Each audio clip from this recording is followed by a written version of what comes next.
Hello and welcome to this week's version of the Watson Weekend, your weekly dose of e-commerce entertainment. I'm your host, Rick Watson. Hi, it's Jessica Lasewski. Happy Friday. We made it. Friday, we are here, and it looks like you're in a new location. Is something going on at the Lasewski Yeah. household? Yeah, sure. Well, not at my household, but my neighbor's household. So you guys get a tour of my living room / den today because, Love it. all the walls came down in my house on the downstairs floor when we moved in. Open concept is in, people. So, yeah, they're building a pool and they've been drilling for about a week straight right by my office, which is where I usually podcast from. And you could hear it pretty loudly. So, Rick and our producer Vinny said it needed to find a new location, but everyone gets a trip to the pool. So win-win for everybody. Drill, baby, drill. That's what I'm saying. Drill, baby, drill. That's what's happening over here. That's scary.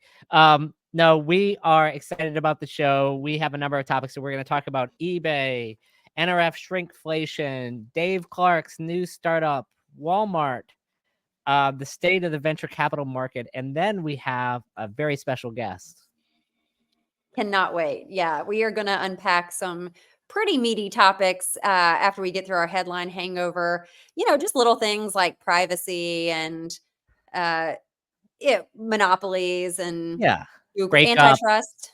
Yeah, yeah, it's just a few little topics, but here we go. So we also want to thank our sponsors, VTEX. They're helping us bring this show to you today. VTEX, any friend of Magic Johnson is a friend of ours. You get that joke, They Rick? had a fun, yeah, exactly. They had a fun conference earlier this year for NRF in New York City where they had Magic Johnson, and it was, if you've ever seen some of the, and we've had Mariano and others on the show that show the VTEX event in, I think, Sao Paulo, and it's just Yes. They know how to throw a crazy. party. They know how to throw a party. It's ridiculous. And We yeah, Yeah. I mean, you get asked a lot, like what conferences to go to, and I think that one needs to be on the list. yeah, I would encourage you to be there. It's not the normal e-commerce event, put it that way. It is not. It is not. It'll kind of rock your socks off, which is probably what we need, a little bit of a shake up here and there. All right. So you want to kick us off in what some of the hottest headlines were this week that caught your attention? Yes, we are heading into our headline hangover where we review the news and events of the last weeks and month. The first one we are going to dive into is eBay, and frankly, a number of other marketplaces as well that are shifting from seller fees to buyer fees, particularly in apparel type categories. And so we've seen this happen. eBay tested it in Germany. We've seen it with Poshmark, Depop, which is owned by Etsy. I always keep forgetting that. Yeah. Vinted is another new startup which has kind of the same thing. And what's happening is that even Amazon reduced their apparel fees. Mhm. And so fees which used to be charged to the seller now being charged to the buyer. The question is, like, who thinks this is a good idea? eBay is sort of like playing follow the leader, and they've done their own testing as well, so it must do something for them. Is this gonna work, Jess? I don't think so. That's kind of like someone like Kroger or Harris Teeter. Hey, we want you to come and shop in our store, but you got to pay the club fee to get in, and Right. then you get to like dance with the DJ and while you shop for your sweet potatoes. But so no, I don't think this is going to work. I question the logic here because we are in this pressured economy. We've talked about the Mm. wallets being decreased, and in this type of scenario, we're saying, hey, people will just pony up some dollars to shop. I don't think that works. First of all, impressive reference to sweet potato shopping here. I Hmm. think this is a first on the Watson Weekend. Yeah. I also think that, to kind of follow on your point, you like solve one problem, like, okay, you make sellers a little bit happier, but you're like creating another problem, which is conversion. Yeah. Ultimately, what drives the marketplace? Uh, People buying. Yeah, your buyers. And that's key to the flywheel. I mean, Amazon has made a business with respect to our a lot of respect and deference to our guest here who spent a lot of time at Amazon screwing over sellers to help buyers. Yeah. And I didn't say that out loud. It's just the two of us. No. Again, your margin is their opportunity. I guess it's just it's a difference of being in your face and charging the buyer versus you just stuff a bunch of fees that somehow end up trickling down into prices that end up still being passed on to the buyer. So transparency, people, it's Yeah. transparent. So that's the eBay fee story. Next up, I think you have something for us with Shrink and NRF trying not to make Shrink a thing. Yeah, exactly. If you guys are getting my reference, it is Mean Girls. We are not going to try to make Shrink a thing after years of trying to make Shrink a thing. So, just to take us back in time in our little time machine, it has been years and years, decades and decades of the NRF trying to convince the world that Shrink is the retail boogeyman. It pops up. There's nothing you can do about it. We need the government to step in. And, in turn, we've seen more and more merchandise being locked up. And it's created one of the largest friction points to probably what should be an in-store advantage for most, which is convenience, speed, grab and go, especially in like the pharmacy business. And I know, Rick, you love to hop into a Dwayne Reed and ask someone to unlock 10 different cases to get a toothbrush, deodorant, and some body wash and some hair gel, because you got to keep that fro flowing. Got to keep the fro So flowing. yeah. So here's kind of what's happened. And it's almost like this bit of an expose. Hats off to Retail Dive for unlocking this. The headline is the NRF is they're not going to do their annual report on Shrink after more than 30 years because capturing the key it's not sufficient for capturing the key challenges and needs of the industry sufficient. But what the experts are saying, it's something different. And they're actually questioning if this data is really valuable. They've got experts in retail asset protection that said, it's impossible for retailers to have any level of accuracy in Shrink because by definition, it's ambiguous. And so for years, you've had this muddying data between what was internal Shrink, meaning employees just stealing things, inventory loss, stuff falls off trucks all the time. And what the NRF has been really trying to fight, which is this organized retail crime, which is forever known as ORC. We always need a good acronym in the retail space. So when Retail Dive got Dateline style in 2023, they basically said the NRF was using an aggregate of all the inventory losses, not just theft, as the total dollar impact for organized retail crime. And then what happens was the National Coalition of Law Enforcement in Retail, also called CLEAR, which is a whole other thing, House is Clear, poltergeist reference. They started to use this data which is like $45 billion in losses due to organized retail crime in their studies. Then the NRF starts quoting that figure. And so it became this cyclical thing, and it was them So two weird. pointing at each other. Right. Isn't John Travolta also clear? He sure is. Yeah, he's very clear. So many things are clear, but not this data and clearly not this analysis because, now my head's kind of exploding because they're basically pointing it to each other to say, no, that figure came from you. No, that figure actually came from you. Yeah. And, the saga kind of continues to the point where this whole thing gets blown up. They retracted the figure from their 2023 report and kind of a under the rug type situation. Didn't really announce it that much, but had to redact it. And now they're not doing the report this year. However, it is not stopping the NRF from doubling down on this being their platform. You guys, October 24th, mark your calendars. It is Fight Retail Crime Day, and it is going to be hopping. We got tours. We got advocating for combating organized retail crime act. The big event, Rick, you ready for this? I'm waiting. All right. It's a webinar on the state of retail crime. 1 hour of action-packed insights. Probably not now since the report's not available. Set your clock and you're going to be blown away. Nothing gets me more hot than a webinar. Why did they ask you to be on it is really what I want to know. I'm not sure. We could talk a lot. I think they've seen other episodes of our program railing on the NRF. That's probably why we missed the invite in our inbox. We're blacklisted. Yeah. We're not getting that that gold ticket in the mail. So yeah, that's what's happening in Shrinkflation Nation. They have had to not make Shrink a thing. Yeah. I guess my question is is this the end? Yeah, it sounds like we're never gonna get this data again. And it's almost like they got embarrassed because they overstated it in the past, and the retailers are like, it's not actually that bad, and we can make some changes, beef up security, lock up some more things.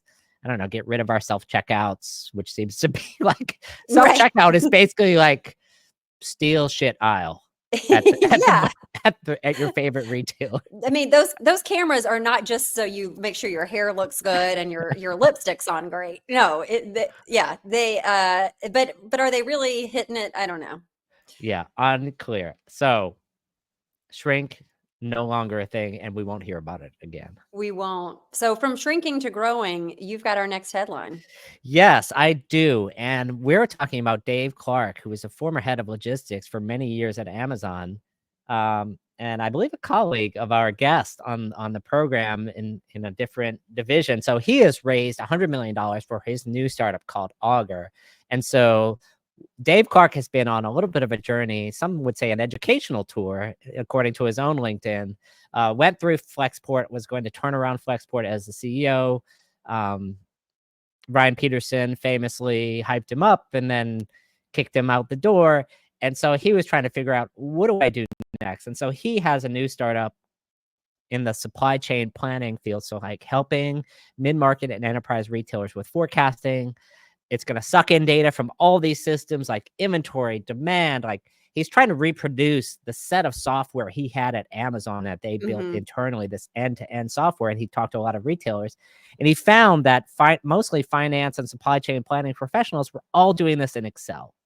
And so the solution is called Augur, which is, if you hadn't know, an auger is it's a drill. Kind of goes back to our drill analogy before. Oh, it And all comes full so circle. it comes full circle. And so he's raised $100 million.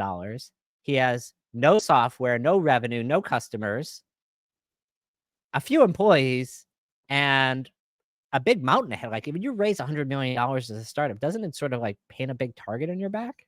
100%. Yeah. He's like though it's his mantra, can't stop, won't stop. It's like Go big or go home. go big or go home, had these big dreams of and Flexport visions, a new era Yeah. as the turnaround CEO. And here he comes, blazing trails, Yes. new frontiers. I've never worked with Dave Clark directly, but I noticed from many people that do, he is I would say, polarizing figure. There are folks that really are just sort of diehard Dave Clark fans, and then there are Mm-hmm. folks that are exactly you don't have a neutral opinion of Dave Clark. And so what I find is the reality is you can't deny the success of the Amazon Logistics Network, so you have to give him props on that. And he has a big vision for what this is going to be next. So we will see how does as the headline states, does this augur well for the future? And will we see this, when he starts working on the software, which we don't know when that is yet. No, we don't. But it's hats off to him, because we got another story later. He's getting cash in an environment where it's not getting handed out like No, candy back in the no, day. it So helps to be Dave Clark. So there you it go. helps to be Dave Clark for sure. Well, in our stories of triumph, we have got another one for you, which is Walmart saying anything you can do, I can do better. And it is pretty interesting because for decades we've thought, who can really challenge Amazon? And I think initially when Walmart probably started on this journey with the marketplace, with logistics, with grocery, we probably had some question marks. I think at least I did, of like, Uh-huh. were they too late? Right. Amazon's had such this lead, this foothold, and some new data came out that basically said, look, they are actually taking an advantage of being not a slower follower, not even a Yeah. fast follower. They are becoming a real alternative for sellers seeking a fulfillment partner, really going after FBA's business. They've taken, they're about a 15% less expensive than what Amazon is charging through FBA.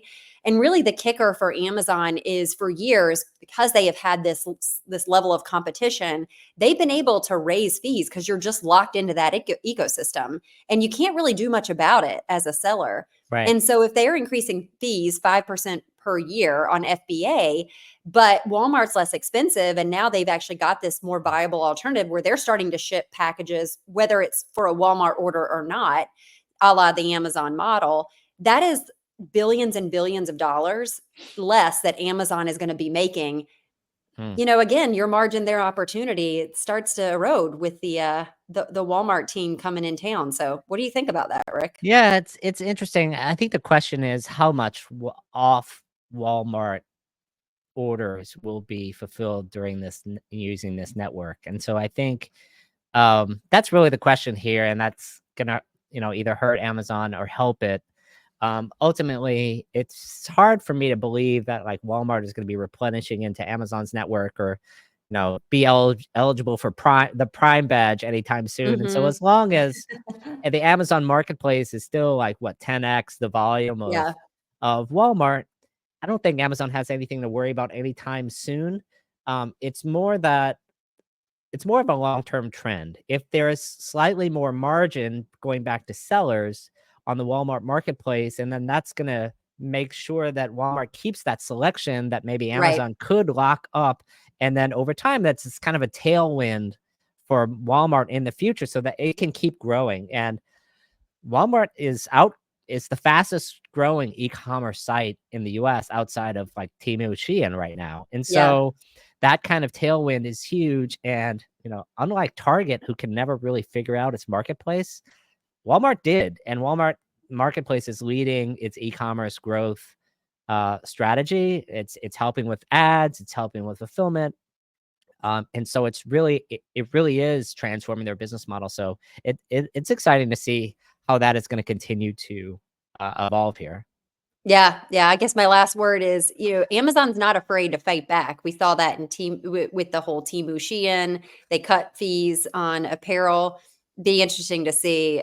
Do they take this or they retaliate? Yeah, I mean, Amazon you know, has in the past several years has used FBA fees as sort of both carrots and sticks. There are sometimes Mm-hmm. they have reduced fees on FBA. Um, Sometimes they have increased fees on FBA. Um, they introduced fees for overstocking. They've had fees for understocking. And so it's hard to run an Amazon business in case you hadn't noticed out there. You And need to have so, it's like Goldilocks. You yeah, just need exactly. to get it just right. Exactly. Amazon, having a real competitor is, I think, in every seller's best interest. Yeah. So, go shop at Sam Walton's namesake here. Yeah. All right. Well, bring us home. Yeah, our last story is talking about unicorns and the state of venture capital in the world. The story comes out of new data from PitchBook and another firm which is surveying the VC landscape and has found that there's almost like $2.4 trillion locked up in unicorns. And Hmm. that now makes up like 40% of all venture investments is tied up in this small group of companies, which wouldn't seem like a big deal, except for the fact that most of this value has been locked up for 9 years. Wow. And if you look at obviously VCs, ideally, it's kind of like on a 5 to 7 year timeline. Yep. Maybe like worst case scenario, like an entire fund lasts 10 years. And so at the end of the day, you need other investors to come in and sort of refresh. And I think that is kind of like Stripe has been in that bucket. Flexport has been in that bucket. I don't think anyone believes that Stripe is going IPO soon. No. ShipBob, we've been waiting for their IPO. We've been told that they confidentially filed. They're pretty highly valued, though not as much as the other ones. What's really causing this problem, not just for unicorns, but for all startups, is really the fact that M&A, especially large mergers and acquisitions, have really slowed down, and which our guest probably has a viewpoint on since he works with a lot of small and mid-sized companies with M&A. And then second is um there just aren't that many IPOs. No. And we talked about this last week, I believe. What's the incentive for someone to go IPO now in this environment where there's just so much scrutiny on profitability and bottom line? And so it probably actually stunts your growth potential Yeah. because you're now just always worried about what flows through to the EBITDA line and how Yeah. you report on it. So it's interesting to see this new data, and also, some of those types of trends where basically, I think in 2023, it was a 37% decline for Hmm. even North American startups in what they were able to raise across all the different Hmm. stages. And to your point, it could be a symptom of like just dollars being locked up, and no Right. one really, the competition on probably some of these attractive deals is high, but Right. it's becoming more and more difficult for even startups to get funding unless you're Dave Clark. Yeah, Dave Clark seems to have no issues, which is good if you're Dave Clark, or Elon Musk is kind of in the same bucket. He seems to be able Yeah, to raise money whenever he wants. Midas Um, touch. what we see is a lot of these companies, fewer VCs are investing this year than in 3 years ago. Another stat that came out of the report is that there were 45% fewer number of investors investing in 2024 than in Oh wow. 2021, which is kind of big. And you kind of understand this. There's like a lot of new VCs that Yeah. came out of nowhere, similar to startups. As a result of COVID, everything was going up and to the right, particularly in digital. Mhm. Mhm. And so now it seems like, quote unquote, novice investors are a little bit on the sidelines because they've invested in the past and they can't get exits for anything they have. And so the only thing they have to do is like, "Well, let's fund our existing investments. We're not going to revalue them because we don't want to admit that their value could be less than Yeah. maybe they were 4 years ago." And so as a result, we kind of waited out. It's like waiting for the cash to run out, more or less. Basically, yeah, and waiting for, I guess, the economy to turn around or get better. Trends are cyclical. Maybe there'll be another go for growth Yeah. moment, Consumers but it's resilient, Jess. Come on. yes, We're yes, resilient. she is. Yes, she is. And shrink is a thing. Yes. So, all right, we ready to bring on our guest? I'd love for you to do the intros. I'm excited. We have a guest here. It's an old friend from the past several years, Ali Khan Sunderji. He is the managing attorney and founder of Sunder Legal. Um, his firm focuses primarily on small and mid-market M&A as a specialty and other topics. Why Ali is an interesting guest. He led the legal team at Amazon in fashion and all of Canada for many years. He originally hails from Vancouver, Canada, which gives him Oh, that Canadian connection, which Canadian, is eh? exciting. So yes, eh? Hey. Um, and so we're excited to have Ali on. After he comes on, we're going to talk about how he gets started in retail. So I would love to welcome Ali Khan Sunderji to the program. Welcome. Hello, I'm so happy to be here. I've been following Rick for a long time. Yay. He is a legend in He the is a e-commerce legend. space, and this is a big get for me. I'm excited to be here. We have a big get here. We have a big Yeah. exec from Amazon. You were like, what, -2 degrees removed from the S team at Amazon, My main client was on the S team, Yes. so had a lot of visibility into a lot of interesting things. And I'll tell you one thing that really caught my attention, Rick, was when you said that finally Amazon has a competitor. And I'll tell you, when you work at Amazon, it doesn't feel that way. Right. It Yeah, feels like I bet. everybody is your competitor and that Right. we're actually not that big, Right. and that everyone's coming for us. And so it's interesting to hear that perspective that someone's finally competing against us when it certainly doesn't feel that way. Yeah, I think that it's kind of a fun point. I think that's very like a very Jeff Bezos like mindset where it's Yeah. day zero. The whole world could take us down. We don't. Our position isn't sure. So I'll just start out with you. Like at Amazon, is it day one or is it day four? I think that there is an intense pressure to stay as day one. Increasingly, I hear from folks, longtime Amazonians, who do say it feels like day two. And, Mhm. Rick, I actually commented on a LinkedIn post of yours the other day Yep. when they were talking about return to office. And I said, look, this is actually great. This is what Uh-huh. a lot of long term Amazonians want. They Hmm. feel that the culture has been lost during the pandemic. Hmm. That, Mm. when I started there 10 years ago, there were stickers everywhere that said, we're not Microsoft. If you Wow. want to work at a country club, go across the lake. And it feels like a lot of the new people don't have that mental model. And, I made that comment. It wasn't popular, I think, with the greater world. I can't tell you how many Amazonians liked it, messaged me, whatever, and said, I totally agree. So I think that actually what Andy Jassy is doing is a good thing, and he's taking us back to the day one mentality. I think getting everybody, I know it's not popular, No, but that's getting great. We everyone in love the to have office. controversy here in the program, so we want to hear it. Yeah, Yeah. look, I think it's important. Get everyone in there. That's how you spread the culture. And Amazon has never been afraid of passing on talent in order Yeah. to ensure it has people who align with its leadership principles. And Mm. so, if people don't want to come to the office, that's fine. Amazon's also fine with that. Yeah. Move on. So this was like an "Oh, Captain, my Captain" moment. People were really I the mean, it core depends on who you are, Amazonians were right? I pretty think I excited think about it. some people would say that if you're a longtime Amazonian, maybe there's something wrong with you. Like why do you like that environment so much? But look, it's been the secret of the company's success for a long time, and as an Yeah. investor, I'm thumbs up. You're Yeah. happy. Yeah. So I'm happy to have you on the program for a number of reasons. As you had exited Amazon and starting to talk about forming Sunder, you and I had a number of chats.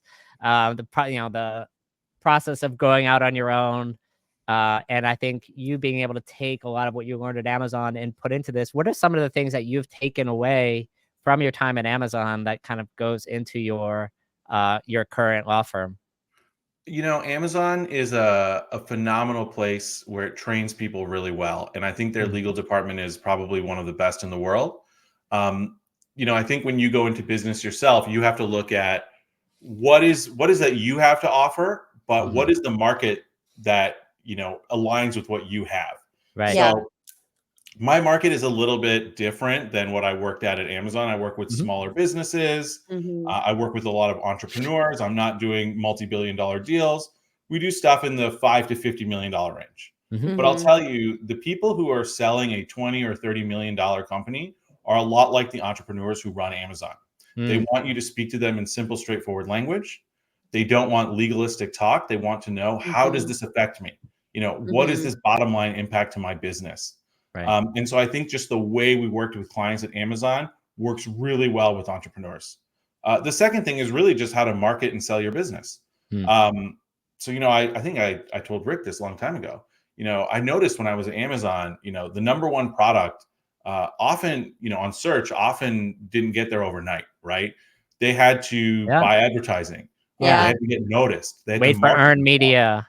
And one of the things I learned when I went into this space in sort of the small law firm space is a lot of small law firm owners don't really understand that, right? They don't understand the Mhm. value of marketing, of advertising. Yeah. And so, I was in house for 10 years. I didn't have a book of business. Like today, I have a significant book, and it's really from, smart marketing, smart Yeah. advertising, getting in front of my customers. And really, I learned all of that at Amazon. And lastly, just sort of, being customer friendly, being customer Right. obsessed, looking at what pain points are in my space and addressing them. Flat fees, estimates, no sort of ambiguity about what you're getting for your services. And so I Yeah. think that's resonated with our clients, and things are going well. That's awesome. So I'm excited to hear that. I would love to kick off the conversation a little bit with regard to a topic that's near and dear, particularly to a lot of big brands in the audience, which is privacy. Mm. And it seems like an area that is becoming increasingly complex in the US. I think with the number of states that are involved and the lack of federal framework for it, it doesn't seem like we're going the route of the EU where like everyone is going to have the same kind of standards. I was doing some research and there are now 20 states that have different types of privacy regulations, and that does not seem to be slowing down, similar to tax law.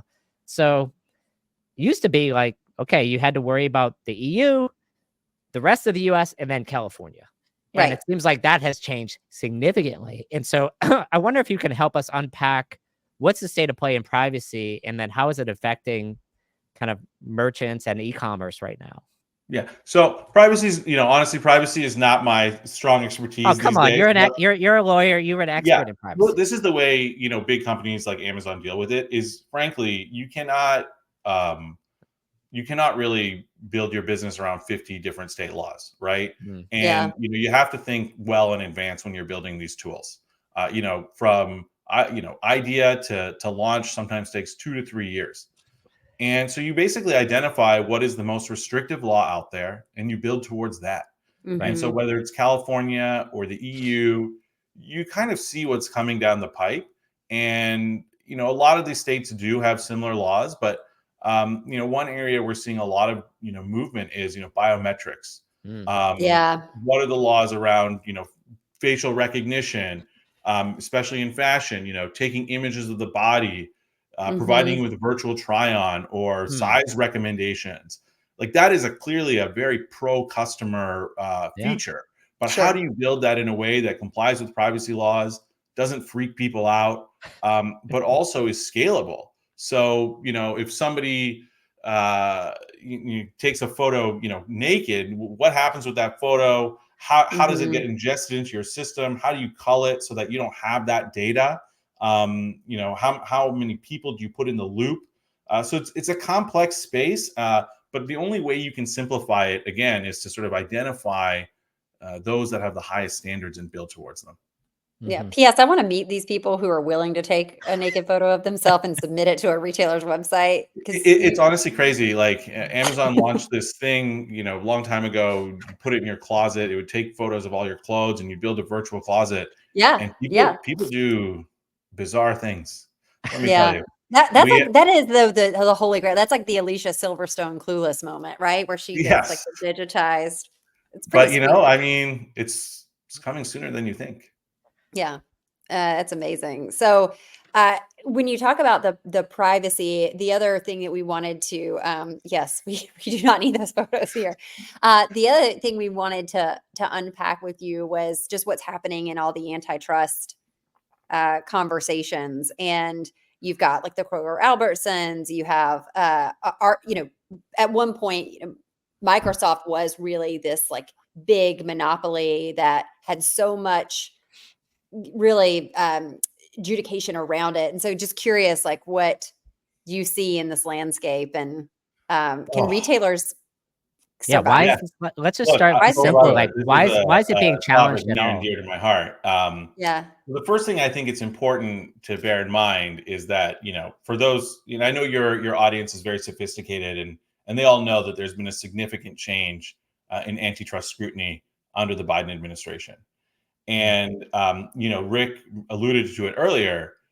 If you're a startup now, it's very tough to exit in M&A. Mm. Hmm. Amazon tried to buy iRobot, FTC killed the Yep. deal. Yeah. Yep. iRobot now, laying off 30% of its staff. Yep. Spirit Airlines, going under, tried to merge with Frontier, FTC killed it. Now will Spirit survive? Unclear, right? So Yeah. there is a lot of chilling effect in the market for transactions that could actually be beneficial for the consumer. Mm. And I think it's a challenge, and that's why you see a lot of donors to Kamala Harris, like Mark Cuban, saying, "Hey, is Lena Khan, the chair of the FTC, the right person?" And as an Hmm. attorney, it's so interesting Mm. because Lena Khan only graduated from law school 5 years ago. She's Wow. not even Right. that senior. No. She wouldn't even get a job as an entry level lawyer at Google or Amazon, yet she's running the key regulator. Now, she's a very brilliant, fantastic person, but I think you see some of this lack of private sector experience, not only in her comments, but in the FTC. And Hmm. I think we're seeing the real world impact of that.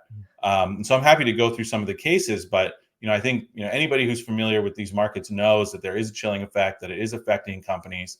And I'll make one more comment, which is that you mentioned Microsoft. Yeah. Microsoft is a real cautionary tale. Mm. Because even if you can fight these things in the court and limit, the remedies that the government is seeking, it is a huge distraction, right? Right. Yeah. You are not only in court, but every time one of your teams comes up with an idea that Right. may just sound incredibly, customer friendly, think about how many now new layers of review and Mm. questions it undergoes because Yeah. it might be seen as anti-competitive. So it's Yeah. actually, in my opinion, kind of hurting innovation right now. Hurting it. That was actually a question we wanted to ask you based on what you're saying is like, is it, does it create a whole level of complexity in just how people think? Does it create fear in execution on maybe some of these opportunities? Like, do they get factored in decision making in a real way? Absolutely, right? You always have to think about how regulators and customers will perceive something. And increasingly, even if things are extremely positive, the reaction could be very negative. And so you really have to think through all of the possible reactions that might come up, how you'll respond to them. And then even that process can sometimes be used against you. There was an article in the Wall Street Journal recently about how Amazon had some secret operation to sort of benchmark, what other folks were doing in the marketplace. And By the way, I guess which it's done for since it was founded. Pardon me? I mean, which it's done since it's founded. Yeah, I mean, it's but not they created another company called Big River, and this was all in the Wall Street Yeah. Journal, which is funny because it's like Amazon. So they created Right. Big River, and they signed up. Amazon. They signed up to be a seller on Walmart. They Right. actually ship Yes. product, Yeah. and it's very common at companies to create hey, what will happen if somebody finds out? What are our press responses? Right. And even that was held up as can you believe how evil these guys are? They did this thing to check out their competitors, and they even had this PR document on how to respond to questions. This is totally basic stuff. It's actually good business. I mean, when we were at Channel Advisor, we would go and act like a seller so that we could hear the sales pitch of our competitor. I mean, isn't this just typical espionage that you should do? Well, so actually, the most interesting thing is I think a lot of Amazonians were probably surprised to hear it exists because, Rick alluded to it earlier. Sort of, it's very deep in the DNA of Amazon that we start with the customer and we don't look at competitors. And so, I suspect 95% of Amazonians never saw any data on competitors. Yeah. And generally, as the DNA of the company is not even to talk about competitors. It is really just to talk about what helps the customer and what makes the experience better. So, it's a very interesting project. But yes, you're right, Jess. It does slow things down. It does hurt innovation. It's good that we have competition regulators, but I personally think the pendulum has swung a little bit far to one side. I mean, it's like shots fired on this program with Lena Khan. I mean, Ali, you're coming out swinging for the FTC. It's interesting. I tried to tag her in my post for this, and how did that work out for you? Tag Lena Khan on LinkedIn. It's a blocked account, so I'm not sure. Yeah, luckily she can't revoke your law license, so you're good. No, I don't think so. And I think the other side of this is,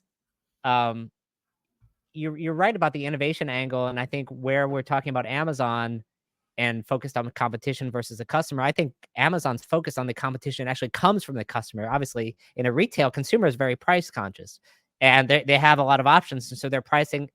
So if you're on the pricing team at Amazon, absolutely, you have to be thinking about the competition 24/7 because the consumer has options. And Jeff Bezos is famous for saying the consumer is divinely discontent. Like what you have today could change tomorrow. And if another one comes down, to use a statement from Daniel Day-Lewis, and there will be blood, they could drink your milkshake. So absolutely. Yeah. And that is if I'm getting too legalistic here, tell me, but that is actually one of the most interesting things about the FTC case against Amazon, which is that the paper that Lena Khan famously wrote in law school about Amazon claimed that they were using lower prices and their scale to keep competitors out of the market. But if you read the FTC case, it's the exact opposite argument, that they use restrictive contracts to keep prices high. Prices up.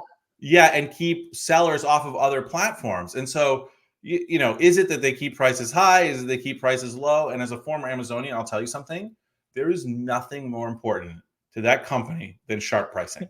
It is it is. It was on the flywheel. It was on the flywheel. So I find the whole case very fascinating. I can't wait to see where it goes. But I'll tell you, knowing the Amazon legal team, they are not going to stop trying to invent on behalf of the customer because they saw what happened to Microsoft, right? Yeah. They saw that Microsoft basically took 10 years off, and it took them 20 years to sort of get back to where they were, and nobody wants that to happen. And so, whether it's Amazon or our great startup ecosystem in the United States, it's all about taking risk, right? There's so many laws in the books. There's nobody who can comply with all of them. And I think the successful, one of the things that makes America a great place is that people do take that risk. and you know, they succeed sometimes, right? You look at the Right. great things like Uber, Airbnb. You know, those folks took risk, they broke some laws, and we have new industries. And I Yeah. think we're all better off for it.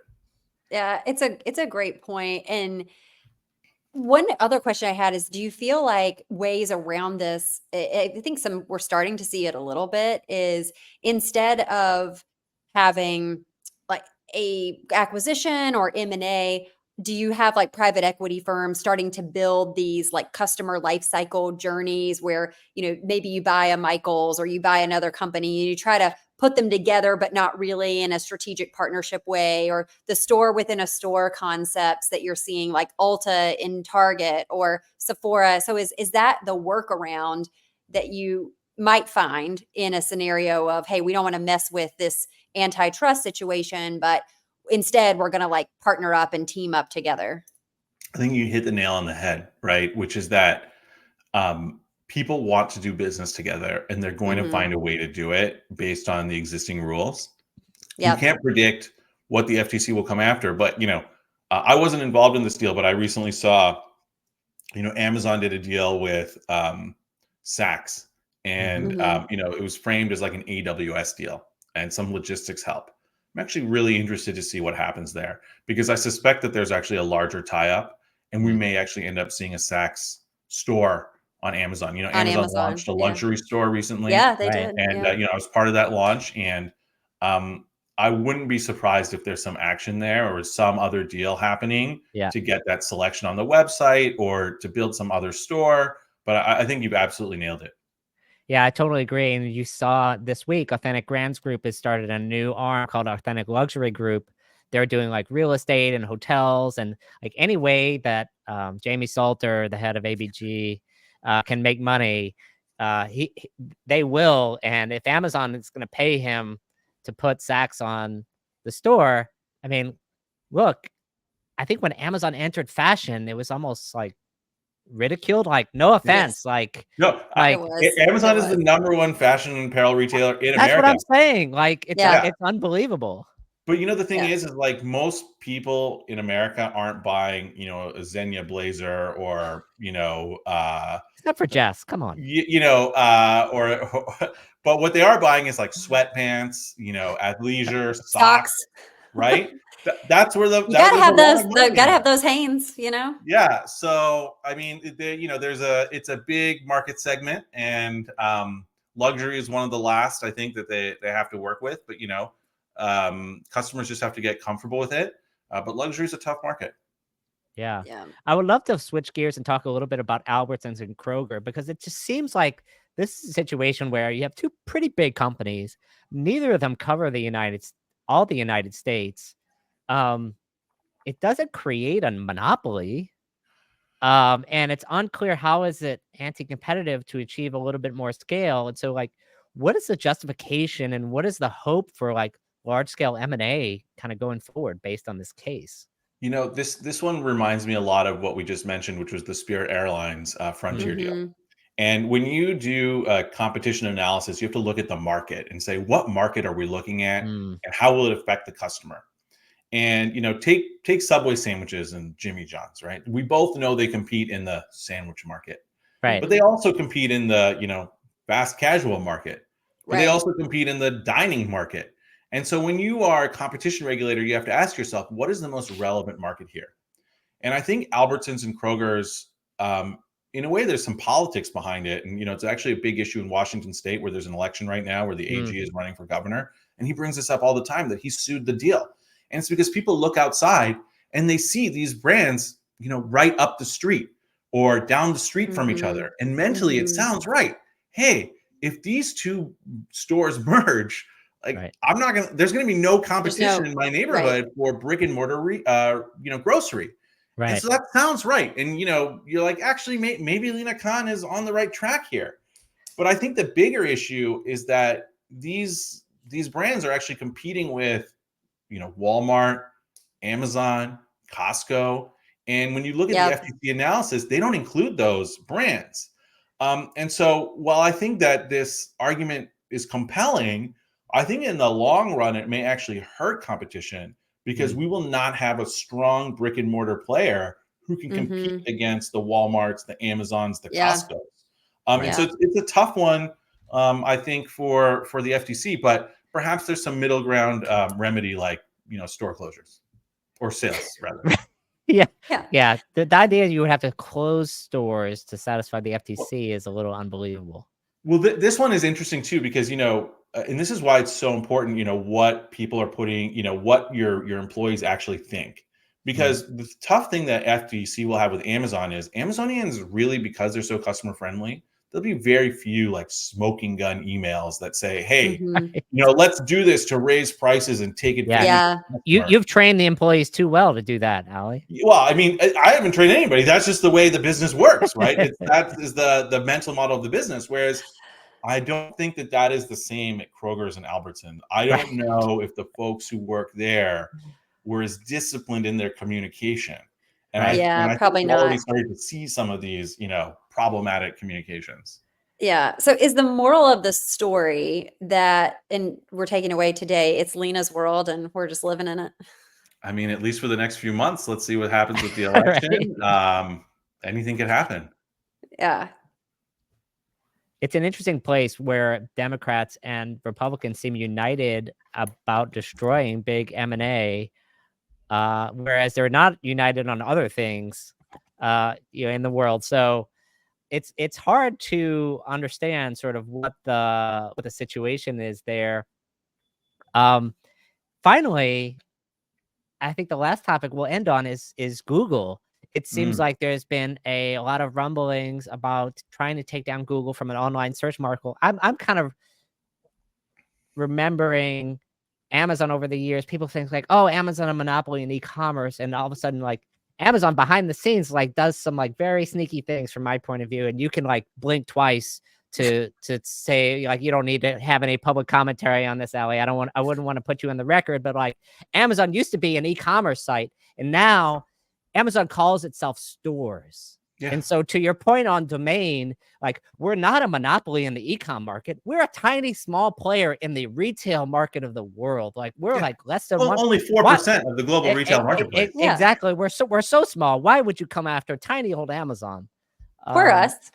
And so Google, it seems like I even went on Google Gemini. And it's like, what is Google? And basically it just says like it's the monopoly search provider. So like, is there like Google's own freaking chatbot says it's a monopoly, and so it seems like the government has an open and shut case here, doesn't it? Well, first of all, and I know we're trying to get off Amazon, but the reason I think the reason they've started using stores is a lot of the things that they were saying about Amazon just seem so foreign, and it's like, oh, these are bad guys, selling private brands, but every store sells private brands, and it's sort of a way to Sure. humanize Right. them and say, look, they're not unusual, they're just like everything else. But Yeah. moving to Google, look, being a monopoly actually under the law is okay.